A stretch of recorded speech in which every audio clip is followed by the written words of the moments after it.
Hello viewers, আজকে আমরা দেখব এই এইচটিসি কম্বাইন্ড সকেট কিভাবে কানেকশন করবেন। কম্বাইন্ড সকেট বিভিন্ন কোম্পানির হয়ে থাকে এবং এর পিছনে টার্মিনালগুলো অনেক প্রকারের হয়ে থাকে।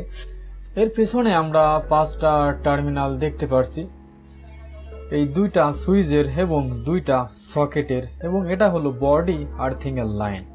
এখন যদি আপনারা এই সকেট দিয়ে রাইস কুকার ইউজ করতে চান, অর্থাৎ যে সমস্ত ইলেকট্রিক পণ্যের প্লাগ হচ্ছে এই 2 প্লাগ, যা এভাবে কানেক্টেড হবে এবং এই টার্মিনালে কানেক্টেড হবে না, যার ফলে আমাদের এই বডি আর্থিং এর কোনো প্রয়োজন নেই। যদি আপনারা ফ্রিজ ইউজ করতে চান, ফ্রিজের 2 প্লাগটা হয়ে থাকে এরকম আর কি, যার ফলে এভাবে কানেক্টেড হয় এবং বডির লাইনটাও কানেক্টেড হয়ে যায়। যদি আপনারা ফ্রিজ ইউজ করতে চান, তাহলে এই লাইনটা ঘরের বাইরে এক হাতখানিক রড পুঁতে দিবেন এবং সেই রড থেকে এক তারের মাধ্যমে লাইন টানবেন এবং সেই লাইনটা শুধুমাত্র এই টার্মিনালে কানেক্টেড করবেন। তাহলেই ওই ফ্রিজের বডিটা হয়ে যাবে আর্থিং কানেকশন এবং সেই লাইনটা চলে যাবে এই প্লাগের মাধ্যমে, এখানে কানেক্টেড হবে, যার ফলে মাঝে মাঝে ফ্রিজের বডিতে হাত দিলে যে ইলেকট্রিক শক সেরকম আর করবে না, আপনারা সেটা থেকে রক্ষা পাবেন যদি আপনারা এই সকেট দিয়ে ফ্রিজ চালু করতে চান। আর যদি রাইস কুকার বা অন্যান্য ইলেকট্রিক পণ্যের যে প্লাগগুলো 2 প্লাগ হয়ে থাকে, তাহলে আর এভাবে বাইরে রড পুঁতে বডি আর্থিং এর কোনো প্রয়োজন নেই। তো চলুন আমরা শুরু করি। প্রথমে আমরা যা করব, প্রথমে আমরা এই যে সুইচের 2টা টার্মিনাল রয়েছে, যে কোনো একটা টার্মিনাল আমরা নিচের টার্মিনাল একটি তার দিয়ে কানেক্টেড করব এবং এই পাশের এই তারটা, এই যে NL এখানে যে সাংকেতিক চিহ্ন দেওয়া রয়েছে, আমরা L এই টার্মিনালে এই তারটা কানেক্টেড করব। এখন মেন লাইনের, অর্থাৎ যে মেন লাইনের 2টা তার দিয়ে আমরা এই কম্বাইন্ড সকেটটা চালু করব। এই যে N এই টার্মিনালে কালো তারটা কানেকশন করব এবং সুইচের এই টার্মিনালে আমরা লাল তারটা কানেকশন।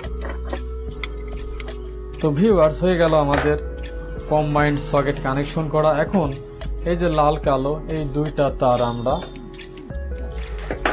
মেন সুইচ থেকে কানেকশন করে নিতে পারি, সুইচ বোর্ড থেকে কানেকশন করে নিতে পারি, অথবা এর মাথায় 2 প্লাগ কানেকশন করেও আমরা লাইনটা নিয়ে নিতে পারি।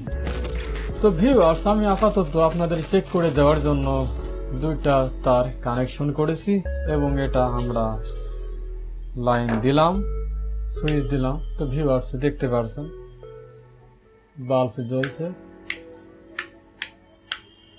এখন আমরা দেখি ফেজটা কোন টার্মিনালে আসলো।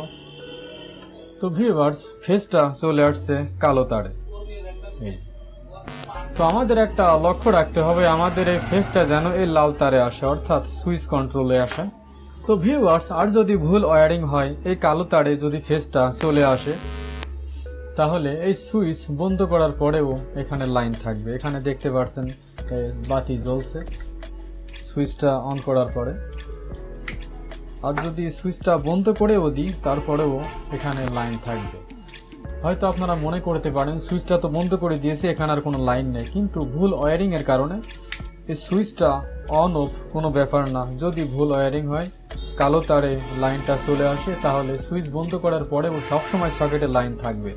আর যদি আমাদের সঠিক ওয়্যারিং হয়, কালো তারে ফেজ না আসে, লাল তারে ফেজটা যায়, তাহলে সুইচ বন্ধ করার পরে সকেটের লাইন থাকবে না। এখন দেখতে পাচ্ছেন এখানে ফেজ রয়েছে, সুইচটা বন্ধ করে দিলাম, বন্ধ করার পরে এই সকেটে আর লাইন থাকবে না।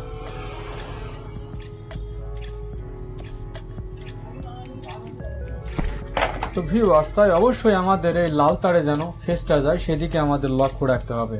প্রয়োজনে লাইনটা দেওয়ার পরে টেস্টার দিয়ে চেক করে নেবেন যে এখানে ফেজটা আসছে কিনা। তো ভিউয়ার্স, আশা করি আমি আপনাদেরকে বোঝাতে পেরেছি। ধন্যবাদ সবাইকে।